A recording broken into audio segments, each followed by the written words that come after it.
بسم اللہ الرحمن الرحیم۔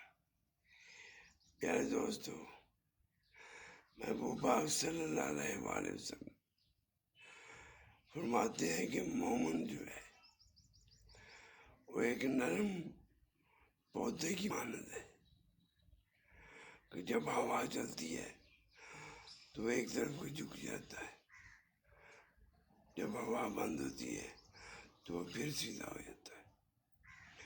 اس طرح مومن دنیا میں اگر دین کے راستے پہ چلتے ہوئے دنیا کی طرف